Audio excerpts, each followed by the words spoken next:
Assalamualaikum warahmatullahi wabarakatuh. Waalaikumsalam warahmatullahi wabarakatuh. Alhamdulillah wassalatu wassalamu ala Rasulillah Sayyidina Muhammad ibn Abdullah wa ala alihi wa ashabihi wa mawalah. Amma ba'd, para pemirsa dan ibunda-ibunda kami yang datang dan juga para bapak-bapak Mas Hafiz. Ya. Berkenaan dengan yang ditanyakan sebelum kita membahas masalah salat. Ya. Ketahuilah bahwa Nabi pernah menyebutkan la tahkiranna ma'rufa. Jangan sekali-kali engkau merendahkan sebuah kebaikan. Dalam riwayat lain Nabi pernah bercerita kepada sahabat beliau bahwa banyak di dalam neraka itu para wanita-wanita. Kemudian bergegas para wanita itu di saat mendengar Nabi Muhammad bahasanya sedekah itu menolak bala dunia dan bala di akhirat. Mereka para wanita bergegas untuk bersedekah agar ditolak atau dijauhkan dari neraka. Sampai Nabi bersabda, ittaqun nar walau bisyikki tamrah. Takutlah dari api neraka biarpun hanya dengan bersedekah, hanya dengan separuh daripada buah kurma.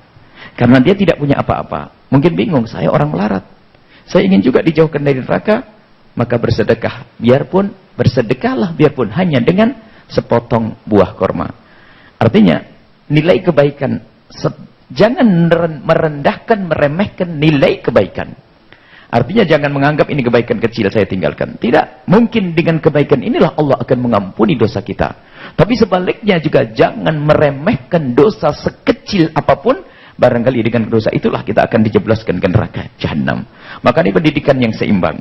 Adapun kisah seorang wanita ini, lihat, ini menunjukkan bahwa begitulah kasih Allah. Maka jangan sekali-kali meremehkan sifat kasih sayang, kelembutan kita dengan makhluk Allah, apalagi dengan sesama manusia. Semoga dengan kasih sayang kita itulah Allah mengampuni dosa kita. Bukan berarti kita seenaknya mau berbuat zina, tidak.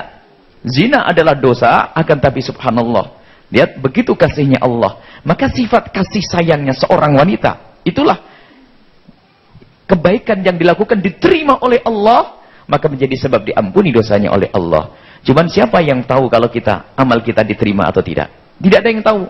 Maka dari itu jangan sampai kita meremehkan semua amal. Amal baik jangan diremehkan sebisa mungkin. Biarpun amal kecil bisa membantu sedekah tetangganya hanya biarpun 1.000, 2.000, 3.000 karena kita tidak punya uang, atau hanya sekedar kita memberikan senyum kepada tetangga. Itu pun menjadi pahala yang bisa menjadi sebab diampuni dosa kita. Karena apa? Kebaikan akan menghapus dosa. Adapun kisah wanita tersebut yang perlu ditonjolkan adalah kisah kasih sayang. Dosa sangat besar. Dan kasih sayangnya diterima oleh Allah. Dia berkasih sayang dengan seekor kucing. Begitu sebaliknya wanita yang serupa. Udzibatil mar'atu fi hirratin. Seorang wanita dihukum di neraka Jahannam gara-gara seekor kucing. Yang disekap, tidak dikasih makan atau tidak dibiarkan biar mencari makan sendiri. Maka jangan merendahkan berbuat zalim. Lihat, seekor kucing. Bukan tetangga, bukan adik yang direbut waris, bukan suami yang dijahatin, bukan istri yang didolimi, akan tapi seekor kucing yang didolimi, akan tapi bisa menjadi sebab masuk neraka. Ini yang harus kita pahami adalah jangan meremehkan kebaikan sekecil apapun.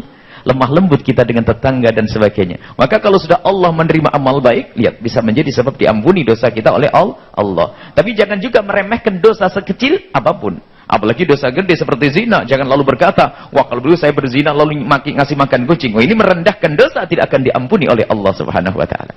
Iya, subhanallah, luar biasa, Bu. Ya, baik, kita pastinya akan lanjutkan kajian kita, dan sekarang yang akan kita bahas adalah taubat dari meninggalkan sholat. Nah, Bu, saya sedikit mau nanya. Saya mau kasih hadiah ini buat Ibu. Tapi pertanyaannya, siapa yang dalam hidupnya tidak pernah meninggalkan sholat? Ada nggak dalam hidup yang tidak pernah meninggalkan sholat sekalipun? Saya akan kasih hadiah ini.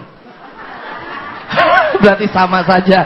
Intinya kita pasti pernah melakukan hal yang sama, yaitu pernah meninggalkan sholat dalam hidup kita walaupun cuma sekali. Nah, itu seperti apa, Bu, ya, yang ingin disampaikan tentang taubat meninggalkan salah satunya dosa besar, yaitu meninggalkan sholat? Baik, bismillahirrahmanirrahim. Bahwa yang namanya sholat adalah kewajiban dari Allah. Dan bagi yang meninggalkan sholat adalah telah melakukan dosa gede. Nauzubillah. Kita tidak berbicara tentang hukumannya dulu. Hukumannya sungguh luar biasa. Akan tapi kita akan berbicara dengan siapapun dari kita yang sudah rajin sholat. yang sudah diberi oleh Allah kemudahan untuk melaksanakan sholat. Bersyukur. Karena kalau ada orang yang bisa melakukan sholat, itu dipilih oleh Allah. Dimudahkan oleh Allah untuk kemuliaan. Sebab yang namanya sholat adalah pekerjaan yang sangat ringan, tapi berat. Kecuali bagi ahli iman. Kalau kita melakukan sholat subuh, 2 menit. Tidak pernah menyunggi apapun di atas kepala kita. Kita tidak menjijing apapun di tangan kita. Lihat, cuma 2 menit. Dibanding kalau harus kita bekerja berjam-jam, atau kita ngangkat barang berjam-jam, sangat ringan yang namanya sholat. Tapi ternyata tidak semua orang bisa melakukan sholat. Berarti orang yang bisa melakukan sholat dipilih oleh Allah. Maka kami akan berbicara terlebih dahulu kepada orang yang sudah melakukan sholat. Kalau anda memang benar orang melakukan sholat, dan hatimu karena Allah, tentu hatimu akan hidup. Bagaimana hati yang hidup? Tanda hatimu hidup, sekarang lihatlah orang yang tidak sholat. Jangan hanya berbangga kalau kita sudah bisa melakukan sholat. Nabi bersabda, la yu'minu ahadukum hatta yuhibba li akhihi ma yuhibbu li nafsih. Tidak sempurna iman kalian semua kecuali mencintai saudaranya seperti mencintai untuk dirinya sendiri. Kita tahu bahasanya orang meninggalkan sholat hukumannya besar di hadapan Allah. Neraka, murka Allah, neraka. Dan sekarang kita yang sudah bisa sholat, gimana pandangan kita di saat kita melihat orang yang tidak sholat? Jangan sampai kita itu cuek, tidak pernah terenyuh hati kita. Kita sering dengan kesombongan, lalu berkata kepada tetangga kita, kasihan tidak sholat, suami tidak sholat, istri tidak sholat. Awas. Jangan memandang mereka yang tidak sholat dengan mata merendahkan. Ini yang harus kita hadirkan bagi orang yang sholat. Akan tapi wahai orang yang sudah sholat, pandanglah mereka yang tidak sholat dengan pandangan kasih. Hidupkan hatimu. Yang hidup hatinya bakal jadi istiqomah. Dan itu tanda tulus sholatnya karena Allah. Hidup hati. Sehingga para kekasih Allah itu kalau dengar orang tidak sholat, nangis. Karena tetangganya melakukan dosa yang sangat besar. Mengundang murka Allah, meninggalkan sholat. Sehingga yang perlu kita hidupkan kita itu hati terenyuh. Siapapun dari kaum muslimin, biarpun itu bukan sanak, bukan saudara, apalagi yang meninggalkan sholat adalah kerabat kita, harus lebih terenyuh karena dia akan terjerumus.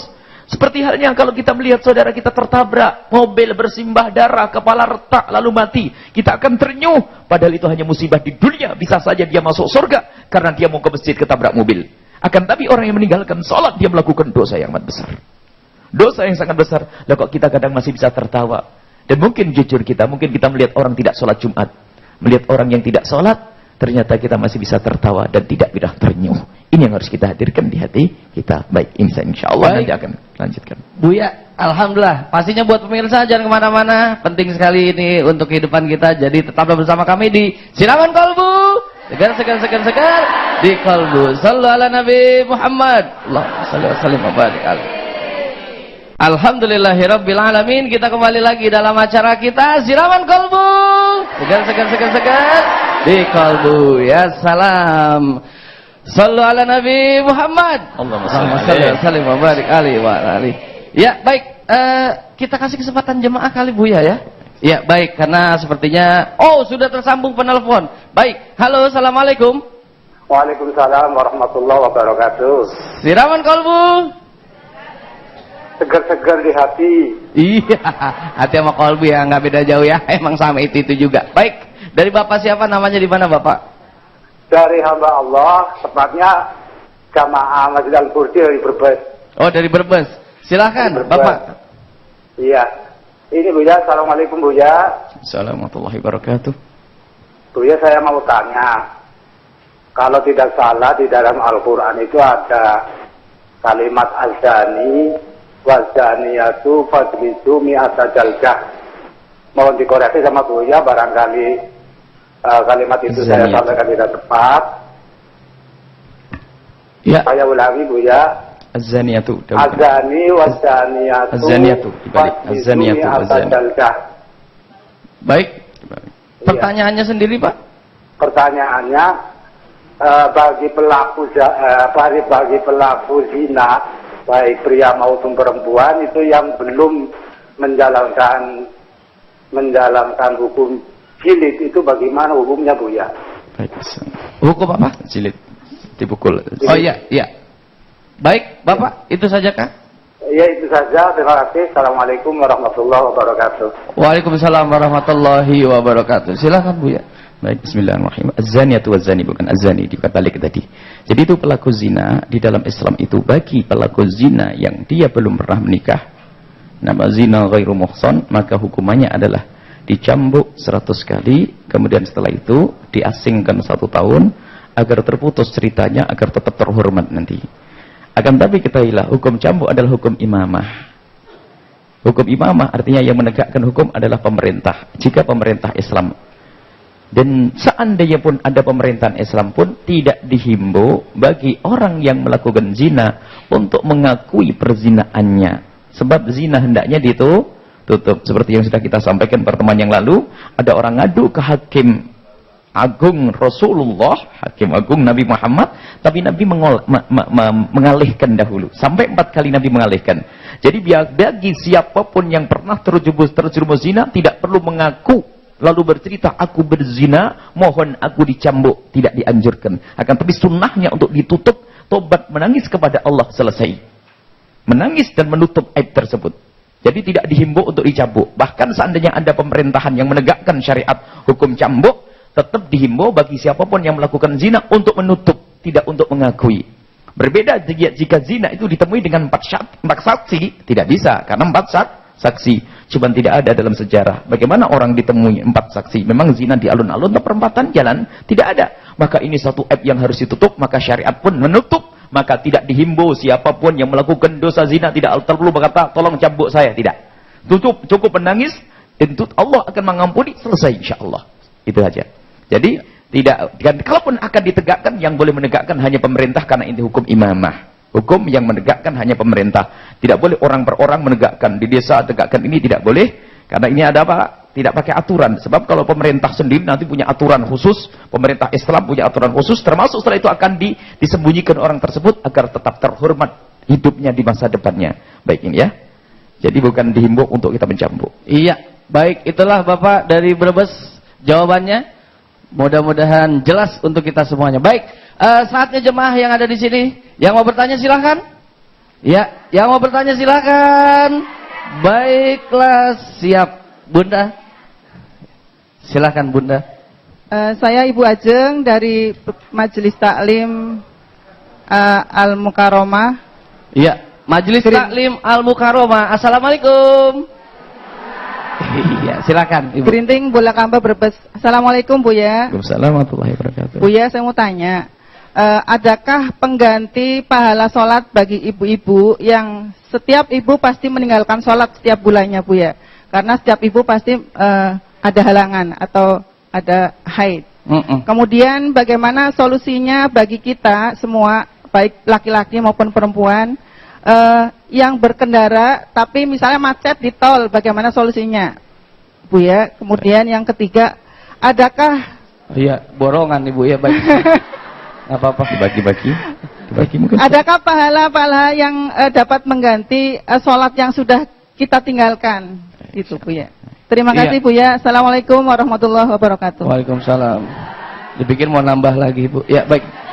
Bu ya, ada 3 pertanyaan. Baik, singkat. Pengganti pahala ketika singkat haid. Yang pertama Ibu, di saat Ibu mendapatkan haid, maka ketahuilah pahala yang selama ini Ibu lakukan akan didapat oleh Ibu. Karena Ibu adalah ahli istiqomah. Ibu yang biasa sholat, biasa melakukan kebaikan, biasa membaca Al-Quran, kalau tiba-tiba datang haid, maka keistiqomahan itu akan tetap diberikan pahalanya oleh Allah kepada Ibu, biarpun dalam keadaan haid. Tidak perlu dikodok. Kalau orang karena haid tidak perlu dikodok. Bahkan sebagian ulama mengatakan sampai derajat haram. Ya, jadi tidak usah dikodok sholat yang ditinggalkan karena haid, dan memang Nabi tidak memerintahkan. Kalau puasa iya. Hanya masalah keistiqomahan. Misalnya bangun malam, Ibu biasa bangun malam. Bangun malam biasanya Ibu melakukan sholat banyak rakaat, akan tapi setelah itu haid, Ibu tetap mendapatkan pahala, tapi bangun malamnya tetap dilakukan Bu. Sebab bangun malam tidak harus orang sholat, bisa berzikir, melayani suami, buat kopi yang lagi tahajudan. Jadi ibu yang penting tetap rindu untuk melakukan ibadah tersebut, maka ibu akan mendapatkan pahala sama seperti di saat ibu dalam keadaan suci. Ya, tidak usah dikodok. Kemudian yang kedua adalah, jika ada seorang yang Ya, jika tadi di jalan macet, Masya Allah, bagaimana solusi? Ini insya Allah akan kita hadirkan fikih khusus nanti pertemuan selanjutnya, agak panjang, tidak apa-apa kita mukadimah. Jangan sampai ada di antara kita yang meninggalkan sholat. Ada kemudahan-kemudahan. Kalau Anda di dalam perjalanan, hendaknya jangan meninggalkan sholat, termasuk di saat tol macet. Perkenan, termasuk Imam Qafal Asy-Syafi'i dari mazhab Imam Syafi'i, Ibnul Munzir, Imam Ahmad, memperkenankan dalam keadaan seperti itu boleh menjamak sholat. Ini adalah kemudahan yang jarang disampaikan. Anda boleh menjamak sholat di tol. Artinya, di saat Anda sebelum berangkat, kalau Anda perkirakan, wah nanti bakal macet. Misalnya Anda keluar waktu duhur. Nanti kelihatannya asar saya hilang. Maka hendaknya duhur dijamak dengan asar. Karena perjalanan Anda bukan perjalanan yang 80 km, 4-4. Maka menjamak tanpa harus ada qashar. Jangan sampai ada di antara kita meninggalkan sholat. Atau Anda keluar dari rumah jam 11 siang, tak taunya sampai kantor jam 4 sore. Duhurnya hilang. Mau turun nggak mungkin sholat di tengah tol. Ya, apalagi macet. Maka ketahuilah niatkan untuk ditakhir. Namun menjamak boleh.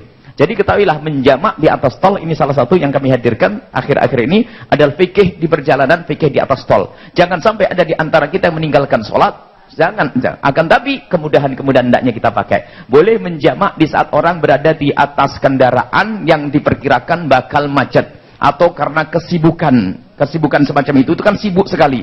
Tapi tidak boleh jadi kebiasaan di rumah melakukan yang demikian. Bukan. Ini darurat. Kasusnya kasus di atas tol. Termasuk orang yang lagi menikah, termasuk Imam Haddad rahimahullah ta'ala menghimbau agar wanita yang menikah itu karena melayani orang, karena sibuknya luar biasa, kadang alat wudhunya, tempat wudhunya juga kurang, maka bisa melakukan dengan menjamak sholat, tapi dalam keadaan tertentu, bukan seenaknya setiap kali dijamak ya. Jadi ada kemudahan-kemudahan. Intinya insya Allah setelah mendengar acara ini, semuanya tidak ada yang meninggalkan sholat. Sholat dijamak.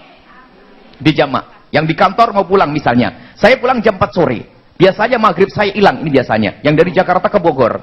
Biasanya maghrib saya hilang. Berarti Anda keluar jam 4 sore di atas kendaraan maghribnya diniatkan jamak takhir, sholat di rumah. Sampai di rumah apakah ada jamak? Ada sebagian mengatakan, kalaupun yang mengatakan tidak ada jamak, nanti kodoknya kodok bila itim, kodok yang tidak ada dosa. Ini termasuk kesalahpahaman sebagian orang. Kalau orang berjalanan mau pulang, itu kalau mau menjamak, itu harus berhenti di pinggir jalan.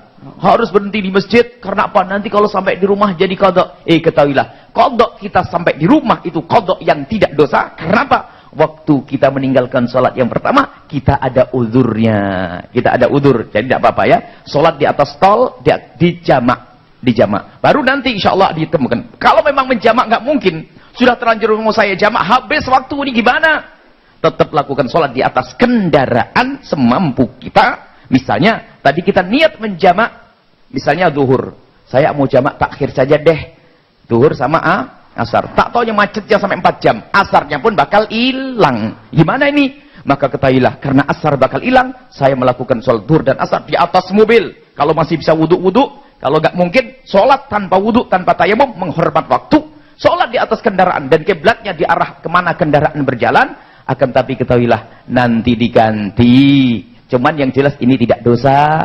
Karena apa? Dia sudah laporan. Seolah-olah lapor, ya Allah, saat ini aku melakukan sholat biarpun belum sempurna. Nanti insya Allah akan kita jabarkan lebih luas. Dan ini yang kami hadirkan fikih ringan, supaya jangan sampai ada orang biasa meninggalkan sholat. Iya, jadi tetap walaupun dalam keadaan belum bersuci. Bersuci karena apa? Tidak ada wudhu. Tidak ada wudhu. Tidak ada wudhu. Mau bertayamum dengan jok, kalau itu madhab Syafi'i nggak usah pakai wudhu. Kalau kita harus pakai madhab Abu Hanifah Malik, bolehlah dengan jok. Tapi tetap nanti diulang karena apa? Semua sholat yang tidak terpenuhi syaratnya, maka hendaknya diulang kecuali syarat menutup aurat. Nanti insya Allah dijabarkan lagi. Insya Allah akan diperpanjang karena ini sholat sangat penting dan rutinitas sehari 5 kali. Jangan sampai ada di antara kita yang meninggalkan sholat. Oke, baik Buya. Terima kasih. Jangan kemana-mana buat pemirsa. Sesaat lagi kita akan kembali tetap bersama kami di Siraman Kolbu. Segar di Kolbu. Ya salam. Alhamdulillahirrabbilalamin. Kita kembali lagi dalam acara kita Siraman Kolbu. Segar di Kolbu. Sallu ala Nabi Muhammad sallallahu alaihi wasallam. Baik, sepertinya sudah ada penelpon yang tersambung. Halo, assalamualaikum. Waalaikumsalam warahmatullahi wabarakatuh. Ya, Siraman Kolbu. Segar. Iya, alhamdulillah. Dari Bapak siapa, Pak? Di mana? Bapak Zul dari Pasaman, Sumatera Barat. Kurang jelas, Pak.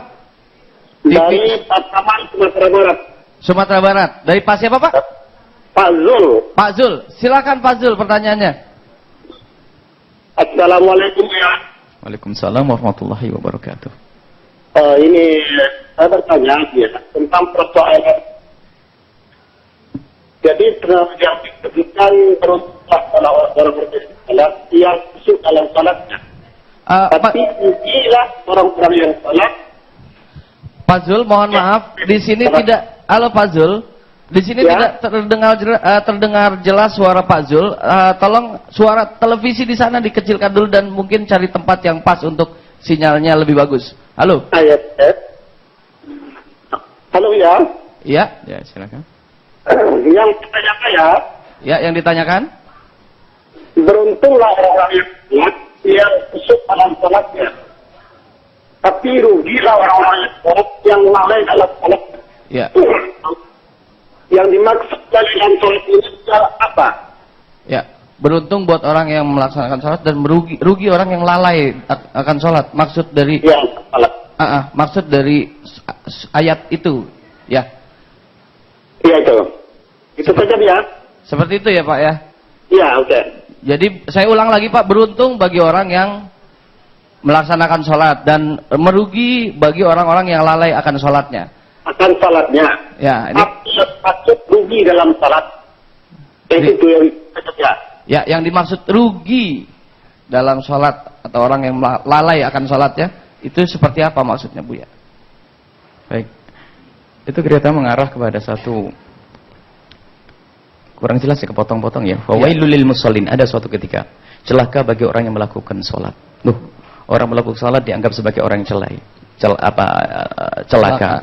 Akan tapi maksudnya adalah orang yang punya kewajiban sholat, akan tapi mereka itu ladzina hum an sholatihim sahun, mereka lalai melakukan sholat. Ini para ulama memahami bahwasanya begitu bahayanya bagi orang yang beriman lalu meninggalkan sholat, maka nanti gantinya adalah neraka wel.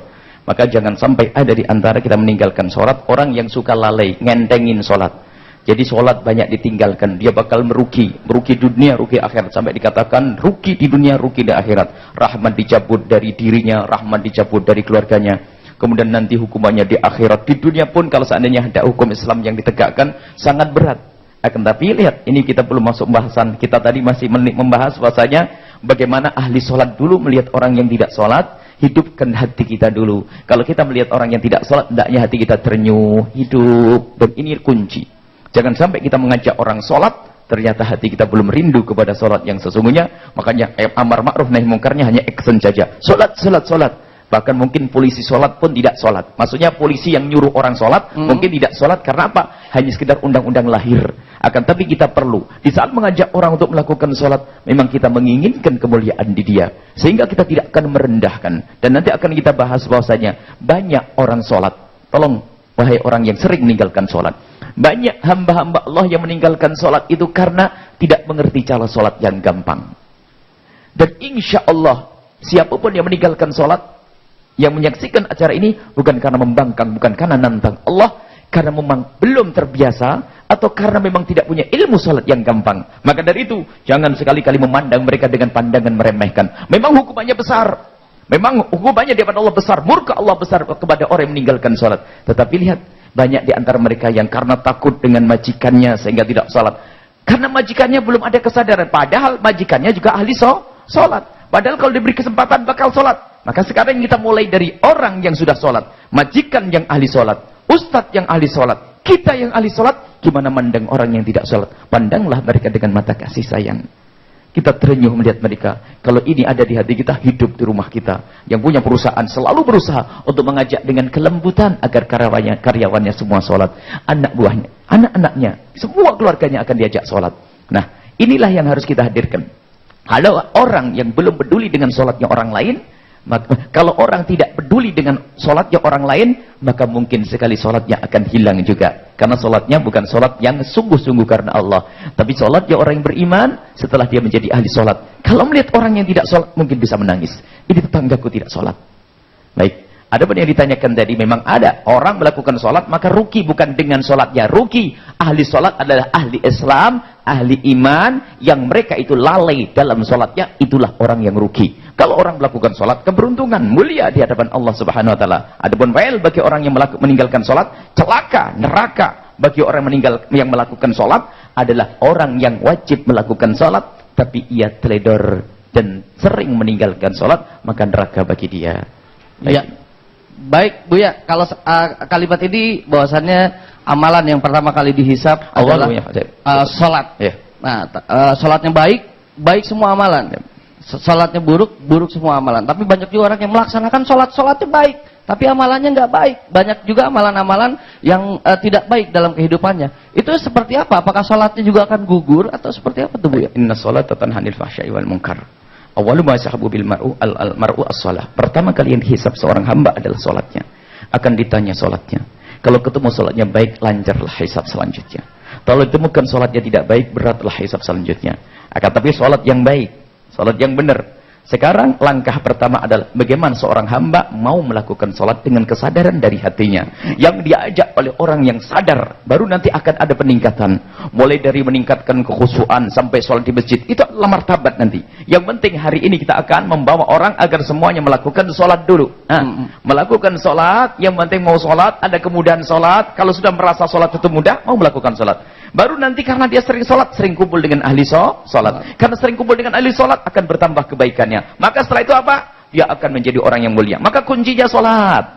Kalau orang sholat, nggak akan kumpul dengan orang yang lainnya. Sholat, orang sholat. Ini sholat. Maka kunci ini, maka jangan sampai ada di antara kita yang meninggalkan sholat. Dan di dalam sholat itu ada doa.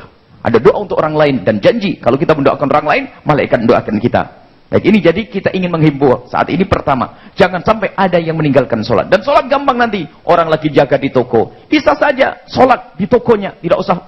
Masalah pergi ke masjid, urusan jamaah itu adalah masalah nanti.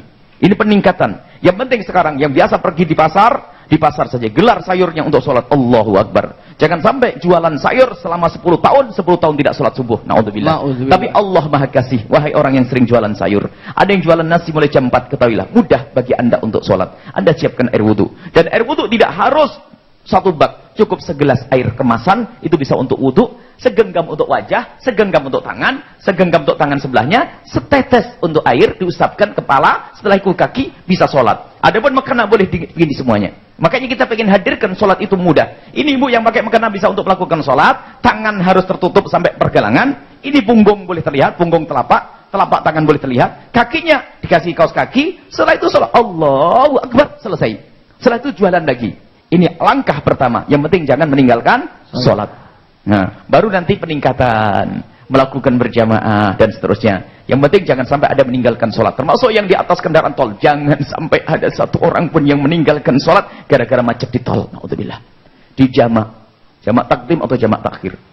Atau kalau mendesak melakukan sholat di atas tol. Dan ini insya Allah sambil berjalan nanti akan ada tambahan ilmu, kemudahan dalam melakukan sholat. Baik Bu ya, ada yang terputus tadi. Tentang pahala pengganti ketika kita meninggalkan sholat. Kalau ada orang pernah meninggalkan sholat dan dia bisa menghitung berapa yang ditinggalkannya, maka apa?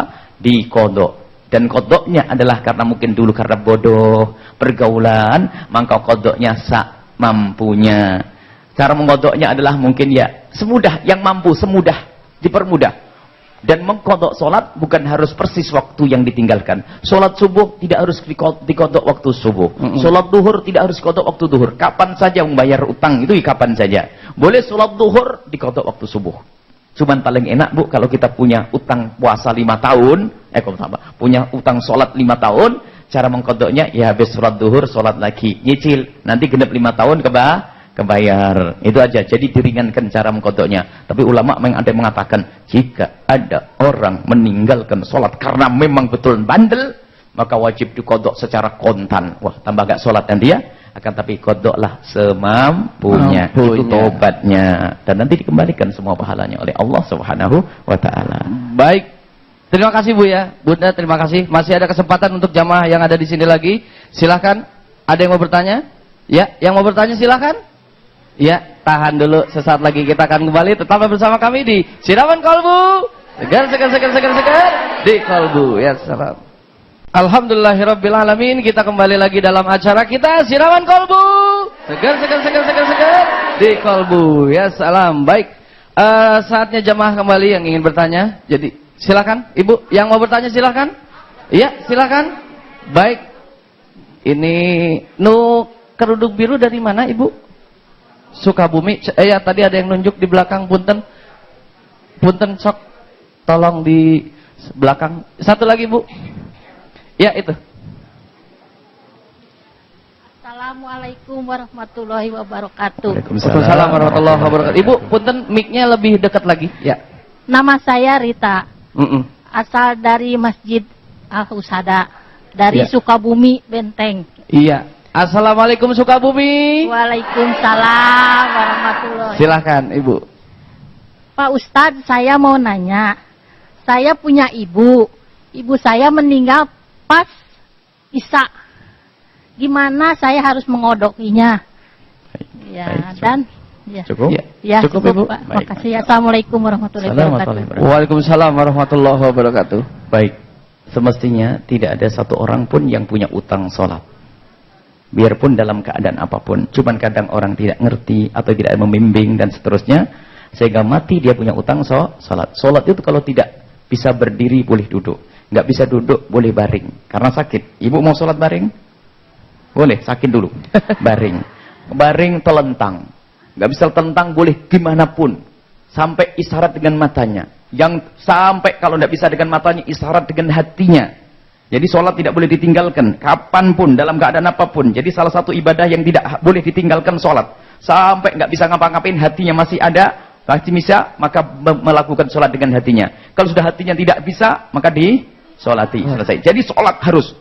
Nah, cuman kadang orang karena satu hal mungkin sampai punya utang. Bagaimana jika ada orang punya utang sholat? Di dalam mazhab Imam Syafi'i radhiyallahu anhu dijelaskan bahwasanya pendapat pertama yang dikukuhkan.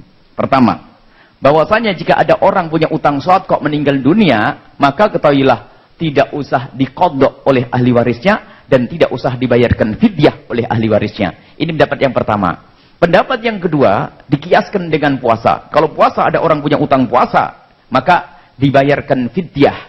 Fidyah itu bayar makanan pokok yang kita makan. Pendapat yang kedua, dibayarkan setiap satu sholat, dibayarkan 6,7 on. 6,7 on kurang lebihnya, beras. Kemudian pendapat yang ketiga adalah diqadha'i oleh ahli warisnya.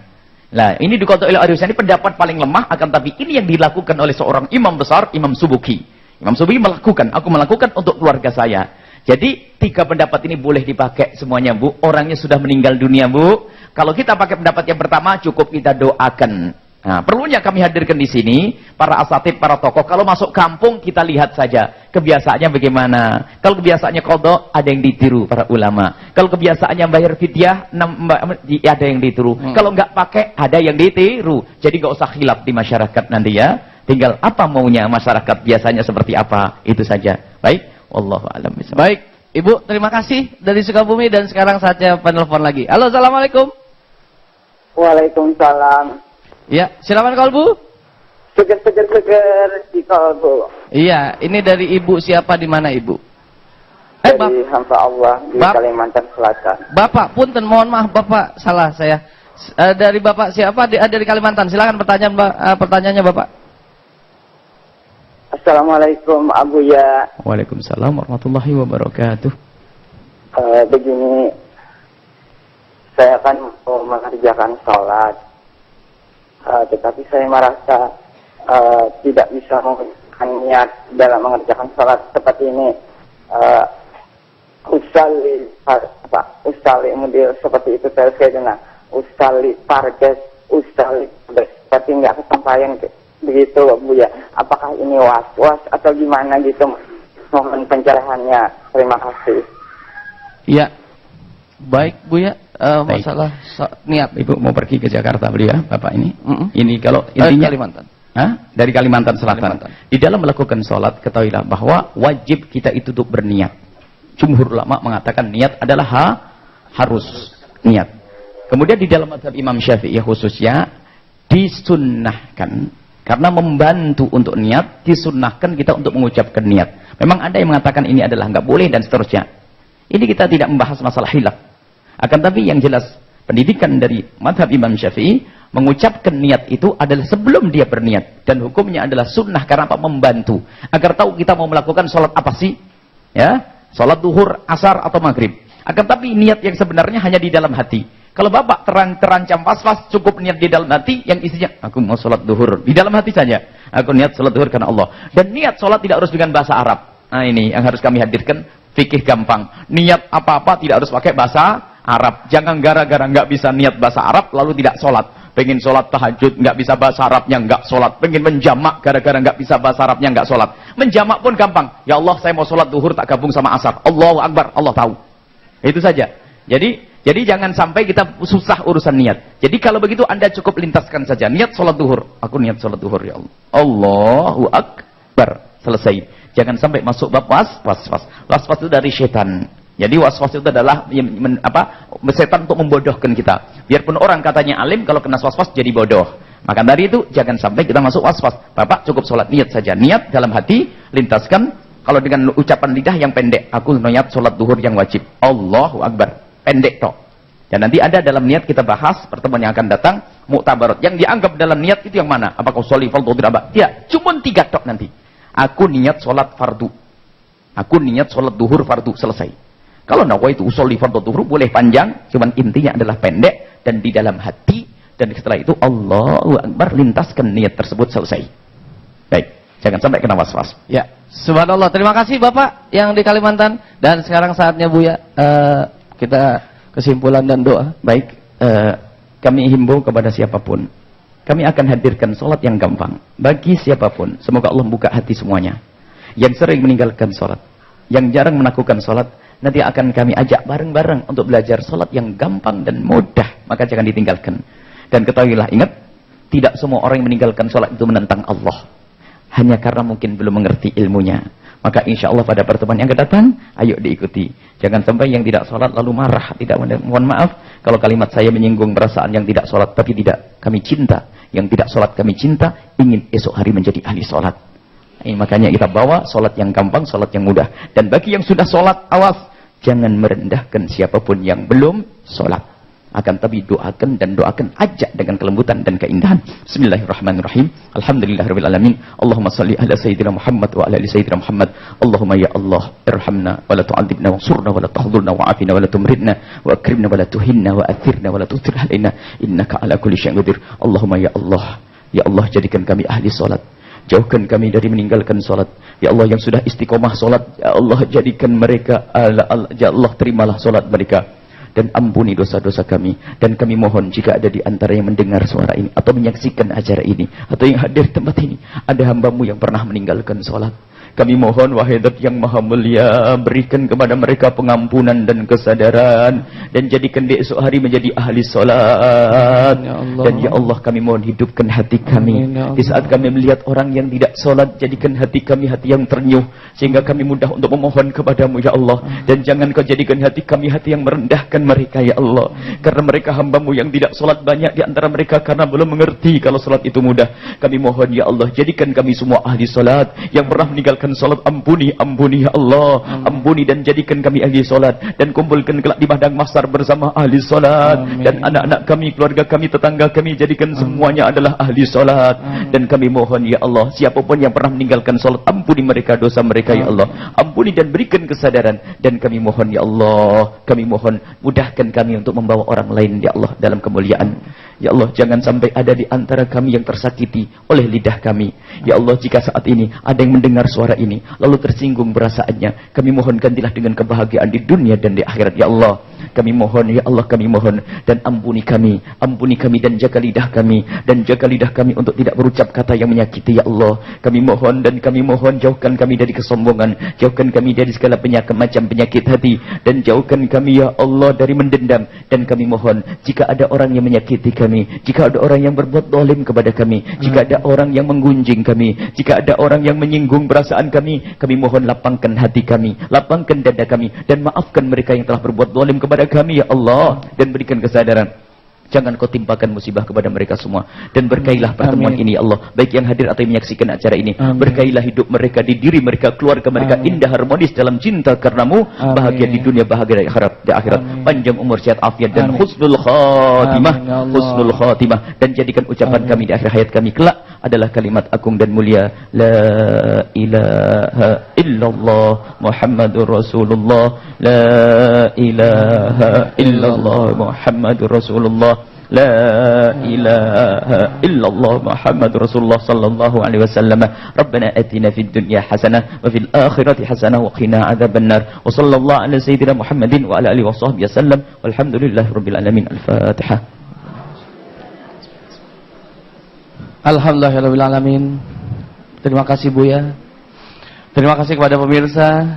Pastinya salat adalah tiang agama. Mudah-mudahan kalau kita melaksanakan salat, kita akan membangun pribadi yang baik, membangun keluarga yang baik, masyarakat yang baik, dan bangsa yang baik. Amin ya rabbal alamin. Terima kasih. Kesempurnaan hanya milik Allah Subhanahu wa taala. Wabillahi taufik wal hidayah. Wassalamualaikum warahmatullahi wabarakatuh. Assalamualaikum warahmatullahi wabarakatuh. Waalaikumsalam warahmatullahi wabarakatuh. Alhamdulillah wassalatu wassalamu ala Rasulillah Sayyidina Muhammad bin Abdullah wa ala alihi wa ashabihi wa mawalah. Amma ba'd. Yang kami cintai ibunda-ibunda kami yang datang di sini, saudari-saudari dan saudara-saudara juga di belakang, dan juga para pemirsa dimanapun Anda berada, masa khususnya. Semoga kita semuanya dijadikan oleh Allah ahli sholat. Amin. Dan sholat kita diterima oleh Allah. Amin ya Allah. Dan sholat kita menjadikan kita jauh dari kekejian dan kemungkaran. Baik, jika pada pertemuan yang lalu kita membahas tentang meninggalkan sholat, tapi kita bahas dahulu orang yang sudah melakukan sholat. Sebab yang berdosa dengan meninggalkan sholat bukan orang yang tidak sholat saja, akan tapi ada di antara orang yang sholat tapi dia punya dosa meninggalkan sholat. Bagaimana kisahnya? Kemarin yang sudah kita bahas. Ada orang yang ahli sholat akan tapi ternyata hatinya belum rindu, belum cinta, belum menginginkan, belum ternyuh di saat melihat saudaranya yang tidak sholat. Ada kesombongan di dalam hatinya ahli sholat. Jadi kalau melihat orang sholat, seharusnya kita mandang dengan mata kasih dibandingkan dengan permohonan kepada Allah, ya Allah, jadikan dia ahli sholat. Tapi tidak, hanya merendahkan saja. Kasihan. Maka itu rusak hati kita. Dengan sholat kita sombong merendahkan orang lain. Ini adalah dosanya orang yang sholat, dosa tidak sholat. Maksudnya apa? Dengan orang yang tidak sholat belum ternyuh. Sehingga mungkin tetangganya tidak sholat, karyawannya tidak sholat, kita belum ternyuh. Jadi apa? Yang perlu kita hidupkan yang kemarin adalah bagaimana hati kita ini hidup di saat kita melihat orang yang tidak sholat ternyuh. Kan dia akan dihukum oleh Allah. Maka ternyuh rasa hidup hati kita, membangkitkan kita untuk mengajak dia untuk bisa sholat dengan keindahan, dengan kelembutan, dengan kebaikan. Tidak mencaci dan tidak merendahkan. Nah ini akan, tapi saat ini kita bicara langsung dengan saudara-saudara yang bermalas-malasan untuk sholat. Ketahuilah sebelum kami berbicara langsung dengan beliau-beliau yang bersangkutan, kita berdoa semoga siapapun yang pernah meninggalkan sholat atau sering meninggalkan sholat diampuni oleh Allah. Amin. Dan digugah hatinya, dihidupkan hatinya untuk rajin sholat. Nah ini. Dan semoga hatinya dijaga tidak tersinggung dengan kalimat yang akan kami sampaikan. Kami tidak akan mencaci Anda, akan tapi kami merindukan Anda untuk bisa bersama orang yang sholat. Saudaraku yang tidak sholat, ingin bertanya sedikit. Apakah sholat itu berat? Secara akal. Coba, kalau ada orang melakukan sholat, wahai saudara yang belum sholat, kalau ada orang yang tidak sholat, padahal sholat itu sangat mudah. Bagi yang tidak bisa berdiri boleh duduk, nggak bisa duduk boleh baring dan seterusnya.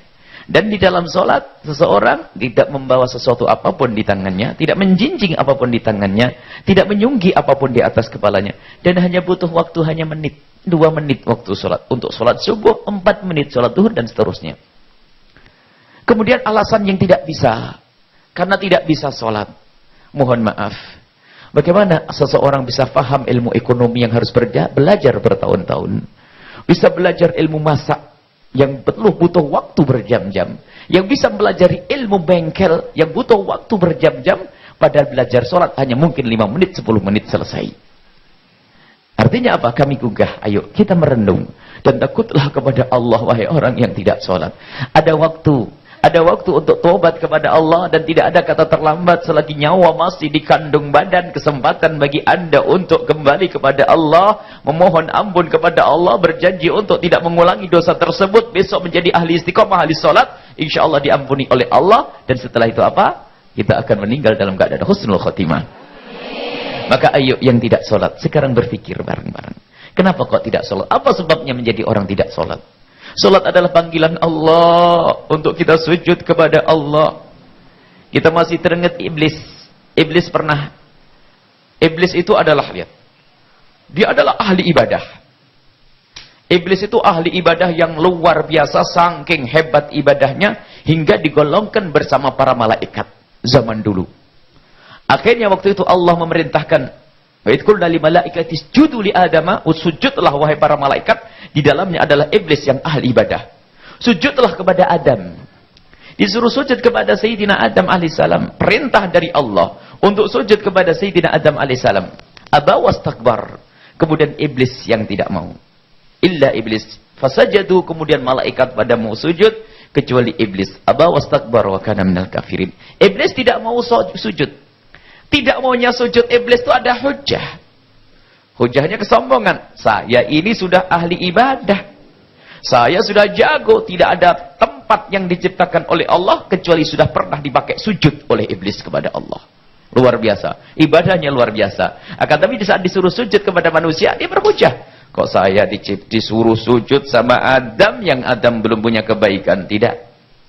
Berat dia. Sujud kepada Adam. Hujahnya adalah sujud kepada makhluk Allah. Akan tapi ini perintah Allah. Seperti kita disuruh menghadap ke Ka'bah, perintah Allah. Nah ini, iblis saja menjadi terkutuk dan terkutuk dan terkutuk di saat meninggalkan sujud kepada manusia. Dan ini perintah Allah. Bagaimana kita yang hamba Allah yang tidak mau sujud kepada Allah? Kepada Allah subhanahu wa ta'ala. Mana kerinduan dan kecintaan, mana kenal Allah. Maka saat inilah yang perlu kami hadirkan. Wahai saudara-saudaraku, yang saat ini berat untuk melakukan sholat. Cari sebab kenapa menjadi berat. Mungkin keyakinan kita kurang. Mungkin keimanan kita kurang. Ayo kita bangun sekarang. Duduklah dengan orang-orang ahli sholat. Duduklah dengan orang yang bisa membimbing kita untuk sholat. Dan ketahuilah, kalau ada orang tidak bisa sholat, 5 menit bisa sholat. Akan kita hadirkan dalam perjalanan nanti, bahwasanya sholat sangat gampang. Bacaan yang harus dibaca dalam sholat cuma 5. Wahai yang sholat. Dan cara berwuduk sangat gampang. Mungkin kalau kita mulai dari wuduk, sholat yang sangat ringan. Wuduk bisa cukup dengan segelas air, tidak harus pakai.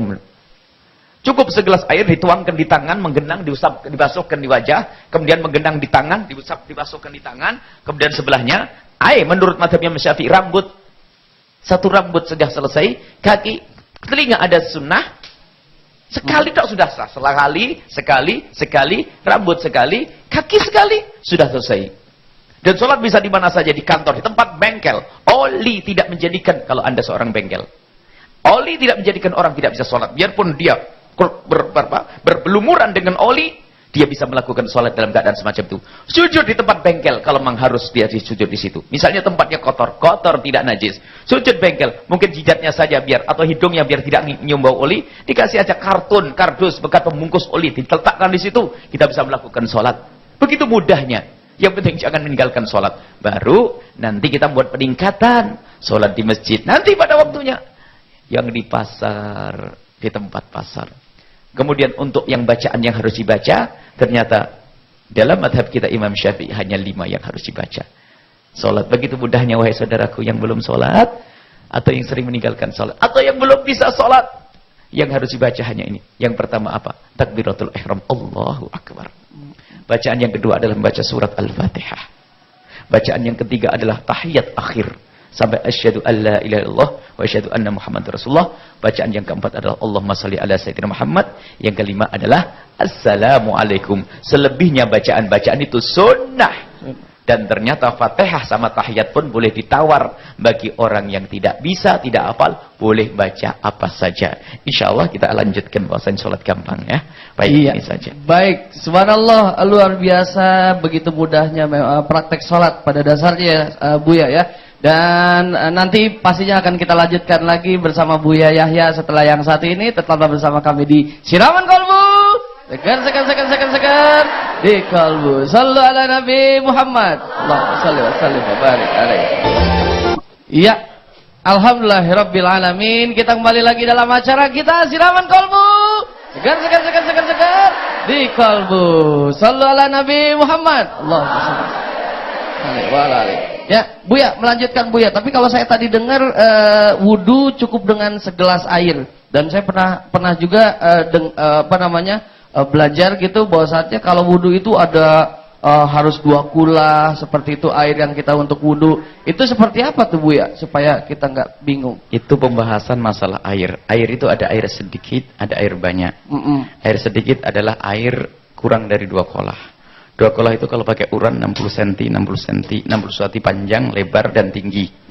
Atau kalau di ukuran liter kurang lebihnya 216 liter. Ini tidak ada hubungannya dengan cara wudu. Berhubungan dengan cara wudhu nanti adalah jika air sedikit, kita berwudhu dengan air sedikit, maka nanti akan muncul air mustakmal.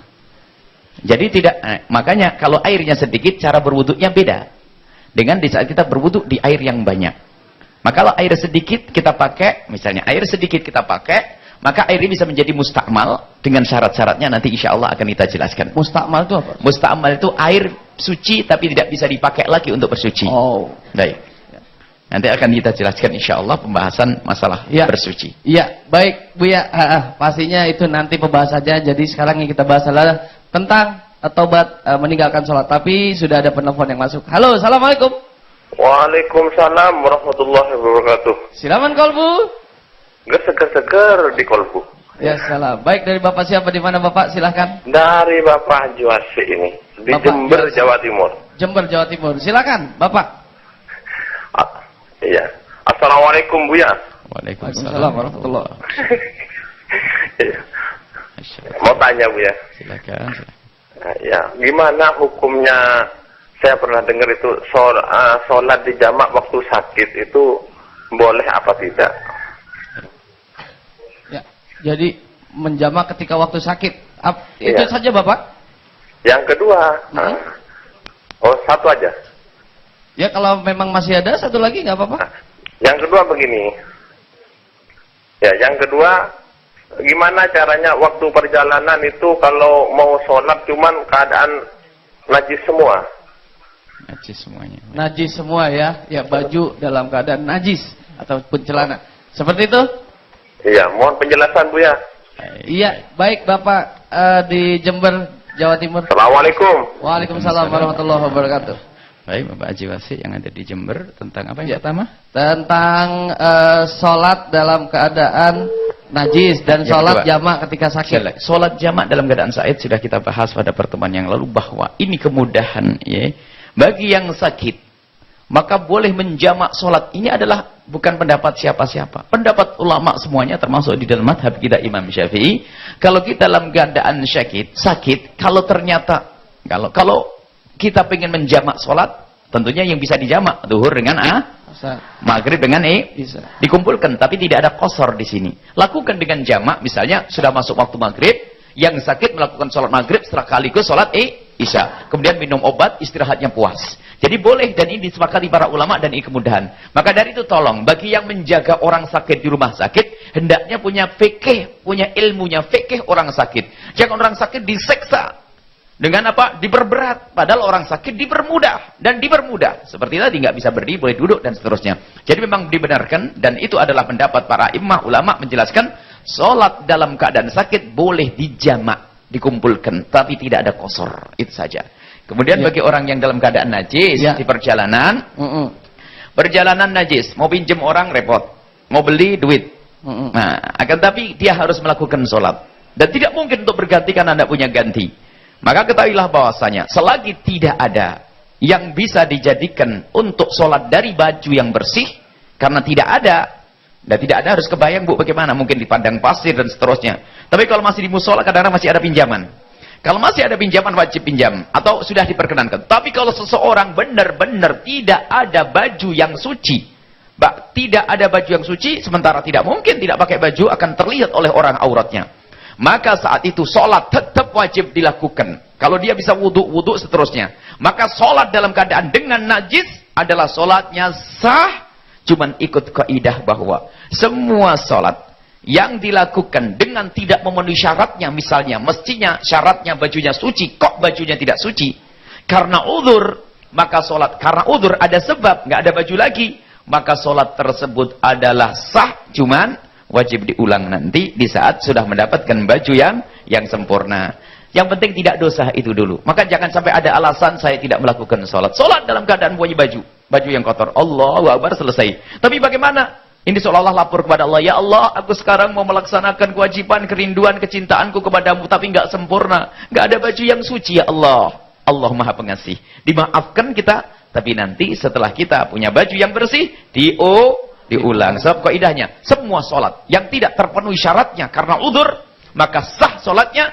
Tapi wajib diulang kecuali syarat menutup aurat. Jadi diulang ya, sah. Jangan sampai ada yang meninggalkan sholat. Sebetulnya sangat sederhana. Baik, permasalahannya adalah ilmu kadang-kadang. Iya, subhanallah. Ya, baik Bapak dari Jember, Jawa Timur. Nah, Bu ya, kalau seandainya kita dalam keadaan naik angkot atau naik bus, yang keadaan kita adalah mungkin sedang bergelantungan dan saat sholat harus datang, kemudian sholatnya sangat pendek waktunya, itu bagaimana kita melakukan? Baik, kita sampaikan pertemuan yang kemarin juga bahwasanya, jika itu sholat yang bisa dijamak, dalam keadaan kita bepergian, mungkin macet, angkot dan sebagainya, tol macet, kalau memang kita susah dan bakal ketinggalan sholat, karena sibuk kita di perjalanan, yang susah untuk turun, nggak mungkin untuk turun seperti di tol, mungkin maka kalau sholat itu adalah sholat yang bisa dijamak, maka jamaklah, dan itu adalah pendapat ulama madhab Imam Syafi'i termasuk Qaf al-Asyasi, kemudian setelah itu juga ada Ibnu Munzir, dan kemudian Imam Ahmad bin Hanbal memperkenankan, misalnya ini sholat di atas kendaraan atas tol, boleh dijamak. Tapi untuk meninggalkan sholat tidak boleh dan tidak boleh. Akan tapi mungkin karena satu hal, maunya menjamak, ya, duhur mau kita akhirkan, tak taunya asar pun hilang. Bagaimana kita masih di atas kendaraan? Kemudian kita tidak punya wudhu nggak mungkin, di tol mau mampir wudhu nggak mungkin. Iya. Maka saat itu, biarpun di atas kendaraan kita tidak bisa berwudhu, kan kita tidak bisa bertayamum misalnya, lakukanlah sholat di atas kendaraan sesukamu, sebisamu, menghadap ke arah manapun. Akan tapi ketahuilah, berarti syaratnya tidak terpenuhi, maka nanti sampai di rumah diulang. Yang penting jangan biasakan melanggar Allah, jangan biasakan dosa. Sholat sebisanya. Yang bisa berdiri, duduk, terserah. Dalam keadaan dia senyamannya di atas kendaraan. Kalau tidak terpenuhi syaratnya, tidak bisa menghadap kiblat surat fardu. Kalau sholat sunnah boleh menghadap kemana saja. Ini nanti ada hikmah satu. Yang sudah punya kendaraan, punya mobil, lakukan sholat sunnah di atas kendaraan, menghadap kemana saja. Yang penting ibu ngambil air wudhu, kaos kaki, kemudian tertutup. Ibu bisa melakukan sholat, para bapak di atas kendaraan bisa puluhan ribu rakaat bahkan. Puluhan rakaat, ratusan rakaat di atas kendaraan. Sujud rukuknya begini, sujudnya begini. Masya Allah. Ini pekerjaannya orang-orang besar, orang-orang soleh. Orang-orang soleh itu kalau harus sholat di rumah, itu kadang-kadang harus ketemu santri, ketemu keluarga, itu susah sholat. Memanfaatkan keadaannya di dalam kendaraan, dia bisa melakukan sholat sebanyak-banyaknya, dan lakukanlah wahai para ibu. Iya, baik. Bu? Lanjut lagi? Lanjut. Ya, baik. Ini ada email dari pemirsa kita Bu ya, yang masuk ke alamat email kita, yaitu siramankolbu.mnctv@yahoo.co.id dari Ani Yulianti Semarang. Pertanyaannya ini, Assalamualaikum warahmatullahi wabarakatuh. Waalaikumsalam warahmatullahi wabarakatuh. Saya punya pertanyaan. Anak laki-laki saya pindah agama non-muslim demi menikahi pacarnya. Saya tidak mau melamarkan. Sebaiknya saya harus bagaimana? Baik, subhanallah. Ada tindakan pencegahan preventif sebelumnya. Kita berbicara nanti ada bagaimana kita dengan anak-anak kita. Mungkin ini yang sudah terlanjur, apa solusinya? Solusinya tidak bisa. Harus kembali kepada agama, karena orang harus konsisten dengan agamanya. Yang harus kita perhatikan pertama, ibu, bapak, jangan dibiarkan anak kita mengembara dengan hawa nafsu dan hatinya yang dikuasai hawa nafsu, sehingga memilih pasangan asal cinta, bukan atas dasar kriteria. Ini sebenarnya pembahasan dalam menciptakan keindahan dalam rumah tangga nanti. Bahwasanya di dalam menikah harus memilih. Nabi mengajarkan memilih. Tungkahul mar'atu li arba'in. Wanita itu dinikahi karena 4 hal. Laki-laki pun demikian. Kalau Anda seorang wanita ingin menikah, harus milih dong. Kalau tidak milih, hanya orang bodoh. Orang pintar itu memilih. Aku harus memilih. Biasanya memilih dulu, hadis Nabi, jamaliha, cantiknya dulu, maliha, hartanya, hasabiha, sifat watak, karakternya, kemudian diniha, agamanya. Sebagian mengatakan nasabnya, kemudian agamanya. Umumnya orang itu pertama kali terkagum dengan kecantikannya, sebelum tahu anaknya siapa, anaknya orang kaya atau melarat. Kemudian setelah itu melihat kekayaannya, dan lihat watak-watak sifatnya. Agama selalu dipandang yang terakhir. Maka dibalik oleh Nabi Muhammad, faktor tidak bidini taribat yadak, agama kamu dahulukan. Kalau tidak, kamu akan rugi. Nah, sekarang bermasalahnya, kenapa terjadinya tadi pernikahan seperti itu? Karena salahnya kita di saat awal-awal tidak membangun kriteria kepada anak. Maka kami himbau kepada semua ibu bapak yang sudah punya anak mulai akil balik, sudah mulai dewasa. Mohon maaf, anak putri kita kau sudah banyak bercermin, kemudian sisiran lama-lama, kemudian sering, pokoknya sering berdandan. Itu tanda anak kita sudah ada kecenderungan kepada lawan jenis. Begitu juga anak laki-laki kita di umur seperti itu. Maka kalau sudah anak kita sudah ada kecenderungan lawan jenis, biasalah wahai para orang tua untuk bisa berdiskusi dengan anak kita tentang masa depan pasangannya. Kalau kita tidak bicara dengan anak kita dengan baik-baik, maka anak kita akan berbicara dengan kawannya, masuklah terjerumus di dalam percintaan yang haram terjadi, percintaan yang menjerumuskan. Maka wahai para orang tua, ini kita bangun anak-anak kita tanamkan kriteria. Misalnya begini, anakku, nanti kalau kamu menikah, enggak nanti kalau kamu menikah, hendaknya kamu milih pasangan suami yang rajin sholat, rajin ibadah, yang baik sama bapak ibunya. Terus kita berdengarkan, bukan disuruh pacaran, bukan suruh merendah, tidak. Akan tapi akan kita ajari makna kriteria pilihan. Baru setelah ini, terus setiap hari diajak bicara. Jadi diskusinya tentang pasangannya adalah dengan orang tuanya, bukan dengan orang yang salah. Ini untuk mengantisipasi, nggak akan terjerumus nanti. Baru nanti setelah ini insyaallah, bagaimana jika terlanjur salah seperti itu? Iya, subhanallah. Baik, kita akan lanjutkan kembali setelah yang satu ini. Tetaplah bersama kami di Siraman Kolbu. Segar di Kolbu. Sallu ala Nabi Muhammad. Allahumma salli wa sallim wa barik alaihi. Alhamdulillahirabbil alamin. Kita kembali lagi dalam acara kita Siraman Kolbu. Segar di Kolbu. Ya salam. Baik. Kita akan serahkan kepada jamaah yang hadir pada pagi hari ini. Yang mau bertanya silakan. Ya, yang mau bertanya silakan. Baiklah. Wah, sepertinya yang belakang semangat banget nih. Saya langsung oper. Ibu, tolong diberikan mic-nya. Silakan. Assalamualaikum warahmatullahi wabarakatuh. Waalaikumsalam warahmatullahi wabarakatuh. Saya Ibu Rina dari Majelis Taklim Al-Falah Pondok Labu. Ya. Yang ingin saya tanyakan Bu ya, bagaimana kalau orang yang semasa hidupnya banyak meninggalkan sholat dan setelah dia meninggal oleh keluarganya dibayarkan fidyah setiap tahun? Apakah sudah terbayar hutang-hutang dia semasa hidup atau bagaimana? Ya, terima kasih. Bagaimana? Assalamualaikum warahmatullahi wabarakatuh. Waalaikumsalam warahmatullahi wabarakatuh. Baik, tadi kita lanjutkan pertanyaan dari Semarang. Sebelum tadi belum kita jawab ya. Oh iya. Nah, baik. Jadi wahai para orang tua, biasalah berdiskusi dengan anak kita untuk masa depannya. Selagi dia sudah ada kecenderungan, kalau tidak kita ajak bicara baik-baik, dia akan bicara dengan kawannya dengan cara yang tidak baik. Sehingga sering terjerumus. Ada titip salam, ditawarkan itu ganteng, itu cantik, segala macam akan rusak anak kita. Tapi kalau ibundanya, ayahandanya menjadi kawan untuk berbicara, berdiskusi yang baik, diingatkan, bukan kita jerumuskan untuk berpacaran, tidak. Akan tapi kita ajari kriteria. Sehingga anak kita punya kriteria di otaknya. Kriteria itu ada syarat-syarat. Kalau aku menikah harus dengan suami yang bakal baik dengan ibu bapakku, yang dia baik dengan bapak ibunya, yang dia sholat, yang dia begini, dan seterusnya. Sehingga di saat ada laki-laki yang mau menggodanya, dan laki-laki itu tidak sesuai dengan apa yang ada di otaknya, nggak mudah dia tergona. Akan tapi belum ngerti kriteria, ada anak mudah kena panah asmara, tiba-tiba sudah senang, kalau sudah senang, berontak. Yang dilawan bukan orang tuanya saja, Allah pun dilanggar. Na'udzubillah. Sehingga apa? Na'udzubillah, orang tua akan rugi, sengsara di dunia, sengsara di akhirat. Akhiratnya orang tuanya kebawa ke neraka. Sengsaranya di dunia, anak sudah durhaka kepada orang tua. Orang tua sakit, tidak mengizinkan kadang. Maka dari itu, ayo orang tua pandai berdiskusi dengan anaknya. Diskusi yang sehat. Anakku pokoknya dia kriteria. Pokoknya harus orang yang baik, soleh, sayang ya. Soleh, sayang. Kalau soleh, nanti dia baik dengan umi, baik dengan semuanya, baik dengan kamu, dan seterusnya. Kemudian jika terjadi yang semacam itu, ambillah. Kembalikan semuanya dengan kelembutan. Yang sudah terjadi.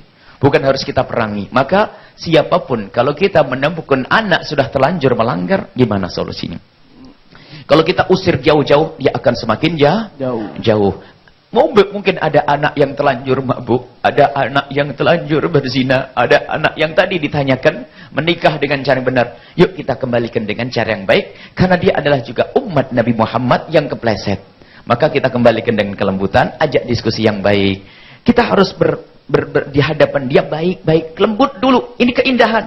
Karena dia tuh ke bawah dengan kelembutan. Sebab yang namanya pacaran lembut. Sementara orang tuanya dengan kasar, dia nggak tertarik. Mama marah-marah terus sih. Sementara pacarku sayang-sayang terus, kan begitu. Maka ambillah dengan kelembutan. Maka dengan kelembutan insya Allah akan kembali. Adapun pertanyaan Ibu, ini adalah kisah panjang. Insya Allah nanti ditunggu. Pada pertemuan nanti kita akan masuk membicarakan tentang urusan dosa dengan manusia. Kita akan bahas tentang keharmonisan rumah tangga. Biar suami istri tidak saling dolim. Maka ada mukaddimahnya memilih pasangan. Itu panjang insya Allah. Ditunggu insya Allah pada pertemuan berikutnya nanti insya Allah. Adapun pertanyaan Ibu itu kemarin sudah ditanyakan sepertinya ya. Jadi begini. Kalau ada orang meninggal dunia. Kemudian dia punya utang sholat. Bagaimana ini acara membayarnya? Ada 3 pendapat. Dan kali sudah kita sampaikan singkat saja. Pendapat yang pertama dikukuhkan dalam madhab kita Imam Syafi'i bahwa jika ada orang meninggal, seorang muslim mukmin meninggal, dia punya utang sholat, maka tidak dikodok, tidak dibayarkan fidyah. Ini pendapat yang pertama. Cukup didoain, minta ampun kita kepada Allah. Ya Allah ampuni dia, kasih sayang lidah, selesai. Pendapat yang kedua, dikiaskan dengan puasa, yaitu dibayarkan fidyah. Dibayarkan fidyah itu diambilkan dari harta peninggalannya. Ini bagi yang mengatakan fidyah. Fidyah itu setiap satu sholat dibayarkan 6,7 on. 6,7 on. Pendapat yang ketiga. Jadi cepat. Dikira-kira sholatnya berapa? Kalau sholatnya setahun, ya dibayar kali setahun. 360 hari kali 5. Berarti berapa kilo? Nih dibayarkan. Kalau ternyata dia melarat, gak punya duit, gimana nih? Atau anaknya pada butuh untuk waris, maka ambil pendapat yang ketiga, dikodoi. Atau pendapat yang pertama tadi nggak diapa-apain, doa saja. Pendapat yang ketiga adalah dikodoin oleh ahli warisnya, dikiaskan pendapat kedua dalam puasa. Maka saat itu apa? Itu pun dilakukan oleh orang alim besar namanya Imam Subuki. Jadi sekarang boleh memilih, nggak diapa-apain, cukup dengan doa boleh dibayarkan fidyah, boleh kodoin. Itu saja insya Allah. Jadi jangan bikin ribut di masyarakat. Jadi para ustadz kami himbau, kalau masuk kampung, kita lihat kebiasaannya apa. Kalau biasaannya kodok, fidyah, enggak. Jangan kita ribut di masyarakat. Ingat, yang intinya, sekarang kita yang hidup, ayo tetap sholat. Ya, baik. Dan sekarang kembali kepada pemirsa kita yang sudah tersambung bersama kita. Halo, Assalamualaikum. Waalaikumsalam warahmatullahi wabarakatuh. Siraman kolbu. Seger di kolbu. Iya, salam Bapak. Dari Bapak siapa, di mana Bapak? Dari Bapak Asna di Kediri. Bapak Asna di Kediri. Silakan Pak. Nah, ini mau tanya Ustaz. Kan saya ini sering berkata bohong sama ibu saya masalah waktu sholat. Kan ibu saya kalau siang kebanyakan ketiduran. Nah, saya bangunin, saya suruh sholat zuhur. Saya berbohong, waktunya jam 1, saya bilang jam 2. Bapak, mohon maaf, Bapak suara TV-nya dikecilkan, Bapak. Oh iya. Terdengar Pak. tidak baik di studio kami di sini. Ya. Itu waktu jam 1 saya bilang jam 2 supaya ibu saya cepat bangun gitu. Nah, apakah saya ini melakukan dosa apa enggak berbohong pada orang tua saya? Terus yang kedua, masalah membaca sholawat itu apakah harus dalam keadaan bersuci, maksudnya enggak batal dari wudu itu? Baik. Ya. Penjelasannya Ustaz. Sudah menyimak, Bu ya? Baik, Bapak. Terima kasih. Assalamualaikum warahmatullahi wabarakatuh. Waalaikumsalam warahmatullahi wabarakatuh. Bapak ini niatnya baik. Subhanallah, niatnya baik. Istrinya mungkin tergolong istrinya agak suka lambat sholat.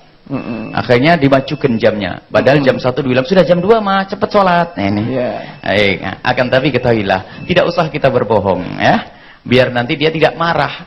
Sebab kalau sudah tahu dibohongin, nanti waktu dibangunin kedua kali, paling juga dibohongin. Nah, nih. Jadi biasa saja, Mama Umi jam 1. Atau kita lihat begini. Yang namanya sholat awal waktu adalah keutamaan.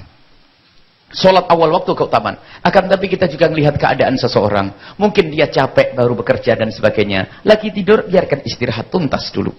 Ya. Menunda sampai waktu pertengahan boleh, sampai akhir pun boleh, pokoknya jangan sampai keluar waktu. Kita membawa orang semacam itu. Cuman kita perlu selalu mengajak sholat di awal waktu. Cuman kita ngelihat istri kita baru masak, kemudian repot dengan anak, kok tidur, Masya Allah kok enak, bener, ditunggu. Yang penting jangan sampai keluar, dan tidak usah dibohongi. Sebab apa? Bohong itu tidak membawa kebaikan. Jadi, ya, kalau memang kita lihat tadi tidurnya jam berapa, tanya. Yang lain, oh tadi baru tidur, baru, Masya Allah kasihan. Jadi tunda sampai jam 2, karena asarnya jam 3, sudahlah jam 2.30 deh.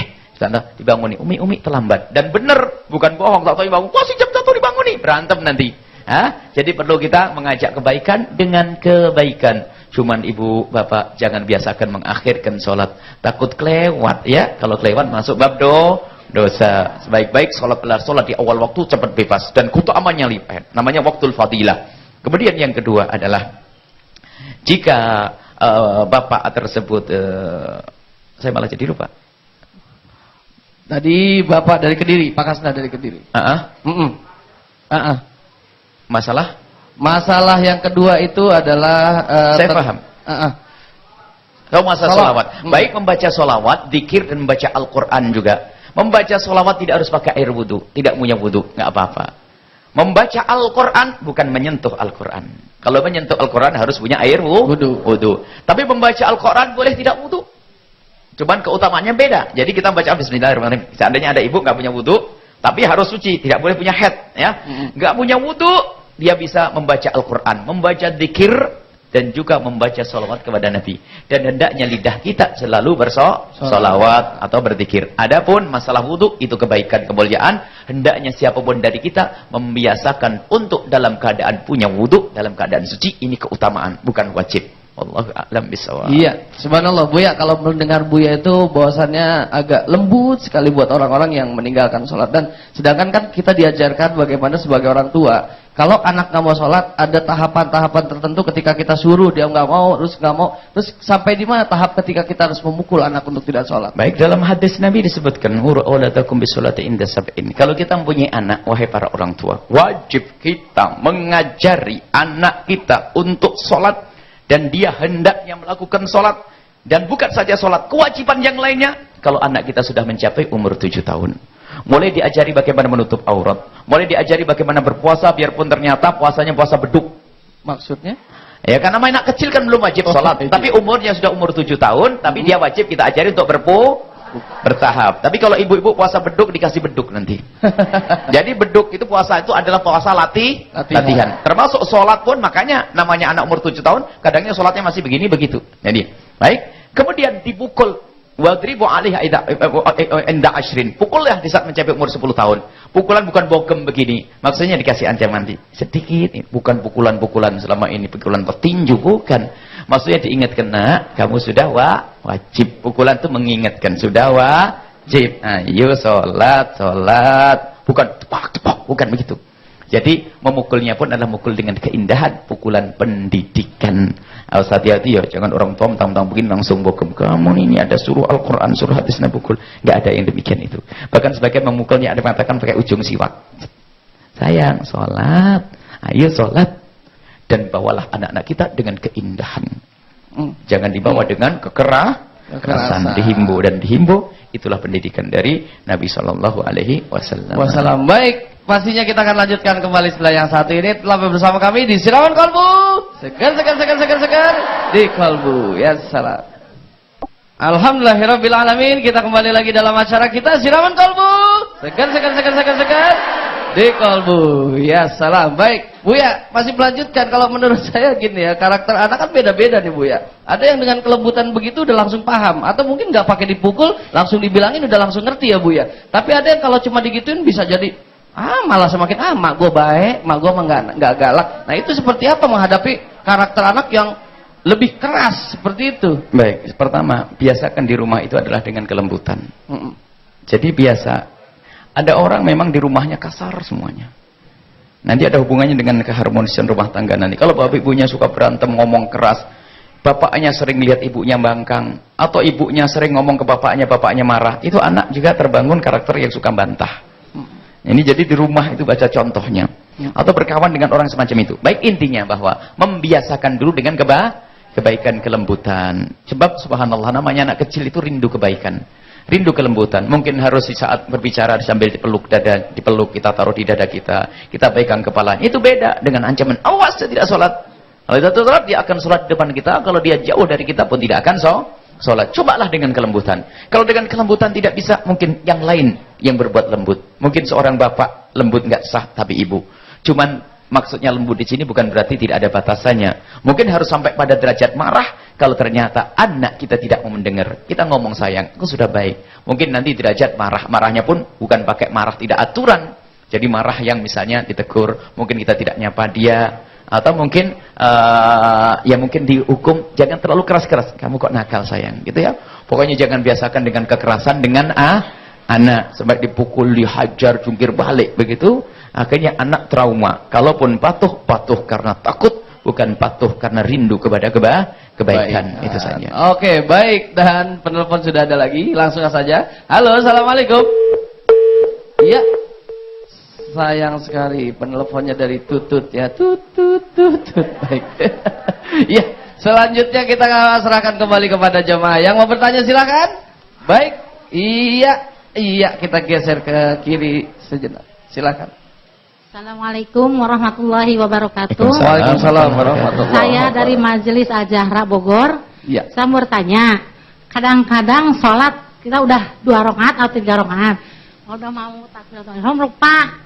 Apa ini tuh udah 3 rakaat apa 4 gitu? Gimana itu hukumnya? Sering nggak, Bu? Enggak. Oh, dipikir sering ya. Enggak. Jadi Iya. emang Kalau lagi lupa ya. Iya. 2 atau 3. Kita Iya. menentukan mana yang harus kita atau pilih. udah tahiyat awal apa belum gitu. Perasaan itu udah ini 3 rakaat apa 4 ya gitu. Gimana hukumnya itu Ustaz? Nah, iya. Itu seperti apa, Bu? Baik, sederhana. Kalau ada seseorang melakukan sholat ragu rakaatnya 3 atau 4, 2 atau 3, maka ambil yang sedikit. Diyakini yang sedikit. Sudah. Ditambah sesuai dengan tambahannya. Diyakini yang sedikit.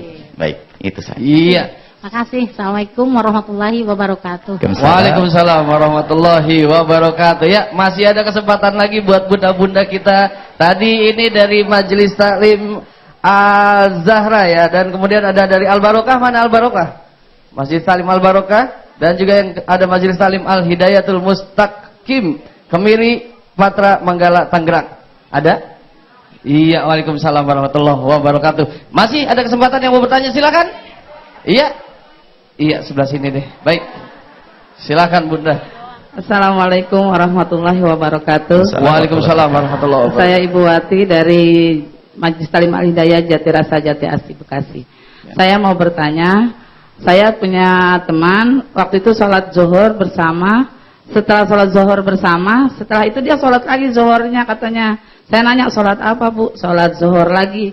Kok kenapa tadi kan udah melaksanakan sholat zuhur, kok sekarang sholat zuhur lagi? Saya mengganti yang kemarin saya pas waktu datang bulan saya nggak sholat katanya. Waktu masih kecil saya nggak sholat, banyak saya punya utang nggak sholat. Yang saya mau tanyakan, apa benar bisa kayak gitu Bu ya? Baik. Subhanallah. Semangat ibadah itu bagus, akan tapi kalau tidak pakai bimbingan jadi salah. Ketahuilah ibu, kalau dalam keadaan haid nggak usah sholat dan nggak usah diqadha. Akan tapi nggak usah diganti karena haid. Kalau puasa iya, kalau haid tidak. Baik. Kalau haid biarin sudah. Ibu dapat pahala kok. Biarpun haid dapat pahala sholat karena ibu ahli sholat. Istiqomah yang dilakukan oleh seorang ibu waktu tidak haid, kok kemudian datang bulan, maka pahalanya yang selama ini dilakukan tetap dapat. Nggak usah diqadha. Nah, akan tapi kalau ibu tersebut punya utang beneran, memang begitu caranya. Punya utang beneran, bukan utang masa kecil. Utang masa kecil tidak, anak kecil tidak sholat, nanti dihitung sampai sebelum lahir, enggak. Jadi perlu, kalau utang beneran di saat kita sudah dewasa begini, saya pernah punya utang dulu, karena saya Bandung, saya nggak bener dulu 1 tahun, boleh diqadha semacam itu. Tapi kalau tidak ada dugaan ada yang ditinggal, maka tidak usah melakukan qadha, melakukan sholat sunnah yang lainnya saja. Ada yang diutang tinggal Bu? Nggak ada. Kalau nggak ada ya sudah. Jadi waktu kita mengqadha harus ada dugaan ada sesuatu yang kita tinggal. Kalau tidak ada dugaan yang kata kita tinggal, nggak boleh, nggak diperkenankan. Tapi dugaan ada yang saya tinggal waktu saya sudah akil balik ya. Maka saat itu dikodok sesuatu yang ditinggal tersebut. Caranya mengkodok seperti itu, boleh habis duhur lagi. Atau malam kita mau menyisihkan waktu 1 jam untuk mengkodok, boleh. Dan ingat, sholat duhur yang ditinggalkan tidak harus dikodok waktu duhur, boleh dikodok waktu subuh. Nah itu, orang sering salah paham, dipikir kalau duhur. Sholat duhur yang ditinggalkan tadi ketiduran waktu duhur sampai asar, astagfirullahaladzim. Jangan dikodok nunggu besok duhur ya, asar dikodok juga, nggak apa-apa waktu asar ya. Baik, ini saja. Iya. Assalamualaikum warahmatullahi wabarakatuh. Waalaikumsalam warahmatullahi wabarakatuh. Buya, tapi bagaimana nih kalau biasanya banyak juga anak muda nih ketika ditanya sholat, udah sholat belum? Padahal dia lagi nggak dapat, dibilang maaf lagi dapat, begitu tuh suka bohong. Ya Bu ya, kadang suka begitu, padahal udah sholat belum? Maaf lagi nggak sholat, lagi dapat, padahal dia lagi nggak dapat. Itu bohongnya seperti apa tuh? Baik, subhanallah. Maka kami ingatkan pada pertemuan yang lalu, banyak saudara-saudara kita meninggalkan sholat itu bukan karena mereka pengen menantang Allah, tidak. Karena mungkin ada yang sholatnya belum bisa, ada yang memang begitu saja, tidak ada kerinduan, bukan karena ingin nantang Allah. Kalau diancam neraka juga takut mereka. Termasuk sampai bohong seperti itu karena belum biasa sholat, padahal sholat gampang. Mungkin dia mendengar dari guru sholat itu ribet, sehingga mau sholat sudah begini, sudah ribet, sehingga lah ngomong sudah sholat aja deh, atau ngomong lagi datang bulan begitu. Jadi itu tidak diperkenankan bohong. Adik-adik putriku yang biasa seperti itu, ayo tobat kembali kepada Allah ya. Nah, jangan sampai kita diberi penyakit sampai tidak bisa sholat nanti ya. Jadi adik-adik solehah semuanya yang biasa belum sholat, ayo kita lakukan sholat, jangan berbohong. Lebih baik kita ayo belajar ilmu sholat yang gampang, jangan masuk bab bohong dosa, tidak sholatnya dosa. Double ya. Baik Bu ya, bimbing kami, bimbing pemirsa semuanya untuk berdoa. Semoga doa kita adalah yang mengajak kita untuk terus menjadi manusia yang lebih baik lagi. Baik, Bu ya. Bismillahirrahmanirrahim. Alhamdulillahirabbil alamin. Allahumma shalli ala sayyidina Muhammad wa ala sayyidina Muhammad. Allahumma ya Allah, Engkau Maha tahu siapa kami yang saat ini mengikuti acara ini. Jika ada di antara mereka sudah ahli sholat, maka terima sholat mereka dan lembutkan hati mereka sehingga memandang orang lain yang tidak sholat dengan mata kasih. Jangan sampai kami menjadi sombong karena sholat kami, Allah. Dan kami mohon, lihatlah orang yang belum sholat atau yang sering meninggalkan sholat, ya Allah, pandanglah mereka dengan kasih sayang-Mu, ya Allah. Sungguh kami tidak rela jika ada di antara mereka yang terus meninggalkan sholat lalu Engkau hukum di neraka-Mu, ya Allah. Amin. Maka kami mohon, ya Allah, siapapun di antara kami yang saat ini bergabung di acara ini atau yang belum bergabung, jika ada di antara mereka sering meninggalkan sholat karena ketidakmengertiannya atau karena kelalaiannya, kami mohon berikan kesadaran, ya Allah, untuk bisa sholat dan ampuni mereka. Dan rindukan untuk sholat, ya Allah, ampuni mereka. Jangan biarkan mereka terus larut dalam dosa meninggalkan sholat, ya Allah.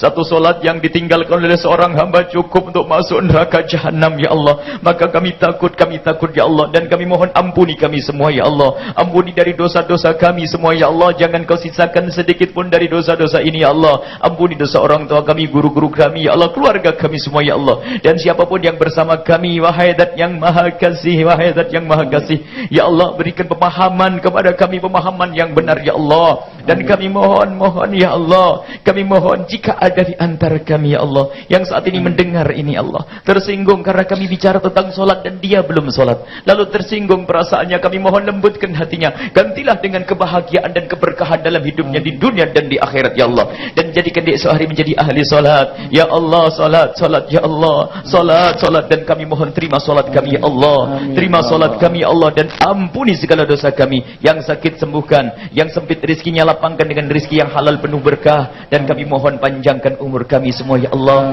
dalam ketaatan serta sehat walafiat, dan kami mohon berikan kepada kami semua husnul khatimah, mati dalam keadaan iman. Dan kami mohon, ya Allah, jadikanlah kelak saat Engkau hendak mencabut nyawa kami, hati dan lidah kami mampu mengucapkan kalimat mulia, la ilaha illallah, la ilaha illallah, la ilaha illallah, Muhammad Rasulullah sallallahu alaihi wasallam. Rabbana atina fid dunya hasanah wa fil akhirati hasanah wa qina adzabannar. Wa sallallahu ala sayyidina Muhammadin wa alihi washabbihi wasallam. Alhamdulillahi rabbil alamin. Al-Fatihah. A'udzubillahi minasyaitonir rajim. Ya. Subhanallah, alhamdulillah, la ilaha illallah, Allahu akbar. Pemirsa MNC TV, sungguh luar biasa kajian kita pagi hari ini. Mudah-mudahan banyak membawa manfaat dalam kehidupan kita. Ingat, bukan cuma sekedar dilihat, bukan cuma sekedar ditonton ataupun didengarkan saja, tapi dapat berubah dalam kehidupan kita dan dapat kita amalkan dalam keseharian kita. Amin. Ya Allah ya Rabbal Alamin. Mohon maaf kalau ada salah dan hilaf, kesempurnaan hanya milik Allah Subhanahu wa taala. Wabillahi taufiq wal hidayah. Wassalamualaikum warahmatullahi wabarakatuh.